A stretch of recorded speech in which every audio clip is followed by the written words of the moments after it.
What happens when you combine a disgraced cop on the run, corrupt law enforcement pulling the strings, and a roaring motorcycle cutting through the desert heat?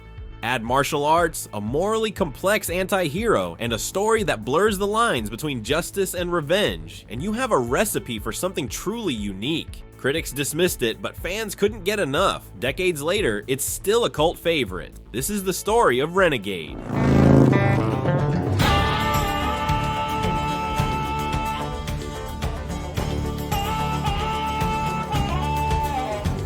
The late 80s and early 90s saw a seismic shift in the way TV shows were distributed. Syndication was booming, with shows like Baywatch, Highlander, and Hercules bypassing traditional networks. This model offered creative freedom, allowing producers to cater directly to audiences rather than appeasing network executives. Stephen J. Cannell, already a legend in TV production with hits like The A-Team and 21 Jump Street, was a pioneer of this approach. He dusted off a script he'd written years earlier titled Vincent Black Shadow and decided it was time to bring the project to life. At its core was Reno Raines, a former San Diego police officer framed for a crime he didn't commit. Betrayed by his colleagues and forced into hiding, Reno became a fugitive. But instead of disappearing, he chose to fight back, using his skills to track down criminals and uncover the truth. He was part bounty hunter, part vigilante, and wholly unorthodox, a character that blurred the line between hero and outlaw. Casting Renegade was another critical component if the show were to succeed. Lorenzo Lamas, who would eventually become the face of Renegade, had long admired Cannell's work. He'd auditioned for roles on Cannell's shows, but never landed a part. That changed when Cannell personally invited him to a meeting. Cannell explained the premise: a reluctant hero framed for murder, forced to live as a fugitive, using his skills as a cop to catch criminals while riding a motorcycle. Lamas saw Renegade as an opportunity to blend his personal passions with a character who stood apart from other TV heroes of the era. Cannell initially envisioned Reno riding a Vincent Black Shadow, a sleek vintage bike that matched the name of Reno's alias, Vince Black. However, Lamas recognized the practical and visual challenges of using the antique bike. He proposed swapping it for a Harley-Davidson Softail Wide Glide, which offered a modern, rugged aesthetic better suited to Reno's drifter persona. Lamas even showed his personal Harley to Cannell, and that's the model used in the show.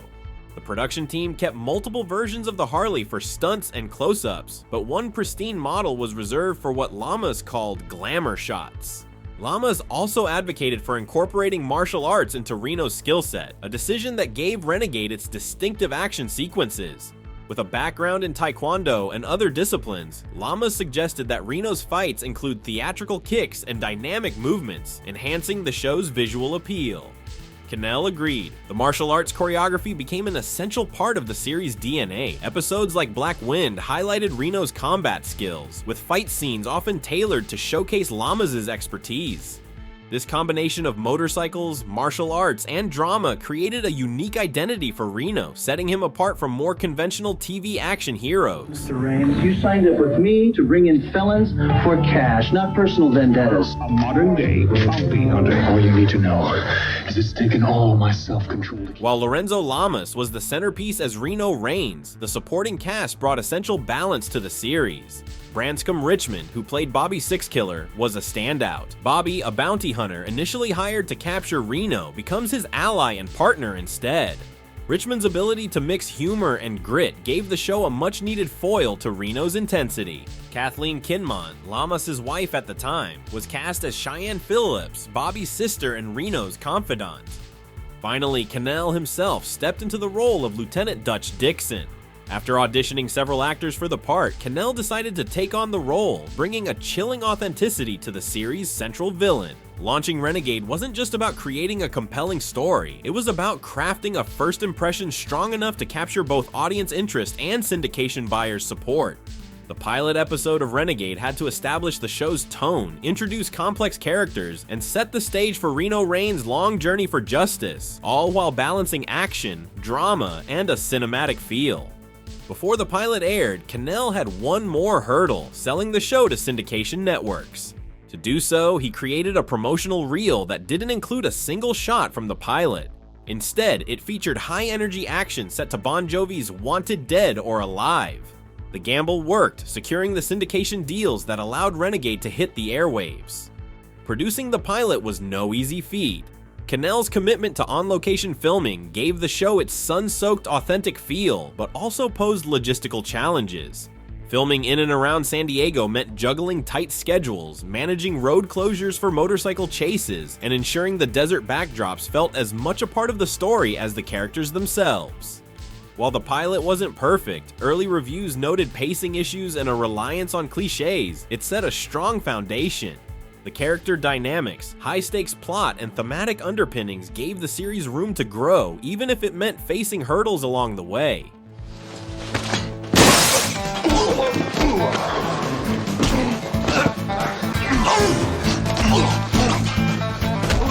The first season of Renegade faced a rocky start, both creatively and critically. While the premise of the show was strong, the execution left something to be desired. Critics dismissed it as formulaic, often comparing it to The Fugitive, but with less depth. Internally, even the creators recognized the need for improvement, with both Stephen J. Cannell and Lorenzo Lamas openly expressing dissatisfaction with the direction of the early episodes. One of the primary criticisms was the episodic formula that dominated the first season. While the overarching storyline of Reno Raines clearing his name was established in the pilot, it often took a back seat to self-contained plots involving Reno helping strangers or capturing bounties. These standalone episodes lacked the emotional weight of the larger narrative, leaving viewers wanting more substance. Episodes would frequently introduce one-off characters with their own conflicts, with Reno swooping in to resolve their problems before riding off into the sunset. Dutch Dixon, too, was underutilized in the first season. Despite being the central antagonist, he appeared sporadically, making it difficult to build tension or develop his character. This limited his effectiveness as a villain, especially compared to other iconic TV antagonists of the era. Cannell and the writing team recognized these shortcomings and began making adjustments in the second season. The writers also made a conscious effort to bring more depth to the regular cast. Bobby Sixkiller, initially portrayed as a somewhat comedic sidekick, was given more layers, revealing his loyalty and personal struggles. Similarly, Cheyenne Phillips's role evolved, showing her as more than just Bobby's sister and Reno's ally. These changes helped solidify the trio's bond, making their interactions more engaging for viewers. While the storytelling was still finding its footing, the show's action sequences and visual style became its saving grace. Lorenzo Lamas' martial arts background continued to shine, with fight scenes choreographed to emphasize his skills. Cannell's signature fast-paced direction also ensured that, even when the writing faltered, the show was rarely dull. Despite the criticism, Renegade began to develop a loyal audience. Its mix of action, drama, and escapism resonated with viewers and fans of syndicated TV. With these improvements, Renegade began to attract a more dedicated fan base. Viewers connected with the show's themes and characters, and the combination of action, drama, and moral complexity set it apart from other syndicated series. Ratings improved, and while the show still faced its share of criticism, it had found its niche. While the series was thriving on screen, tensions behind the scenes began to rise.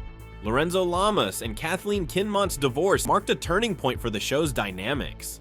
The pair's deteriorating relationship made working together increasingly difficult, and by the time Lamas introduced his new girlfriend, Shauna Sand, the situation had reached a boiling point.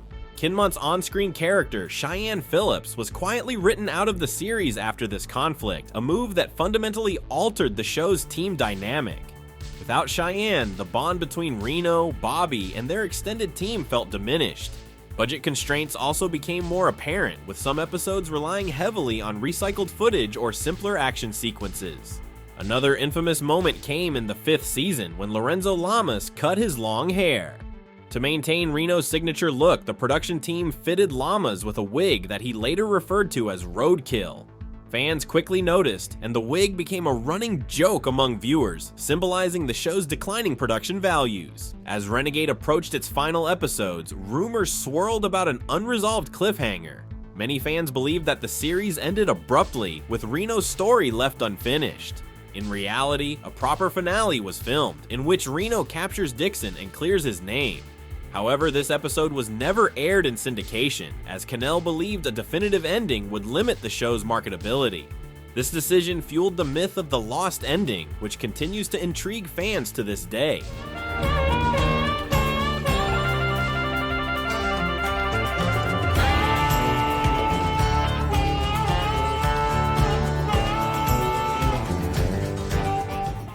Despite its challenges, Renegade continued to resonate with fans long after its final episode aired. The show's themes of loyalty, justice, and resilience struck a chord, and its unique blend of action and drama ensured it remained memorable.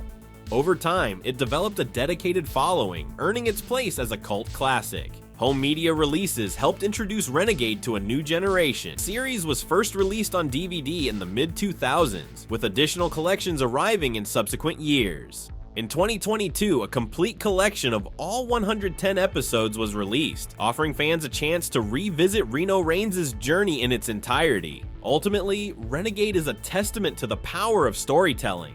It wasn't perfect, but it didn't need to be. The show's raw energy, compelling characters, and enduring themes made it unforgettable.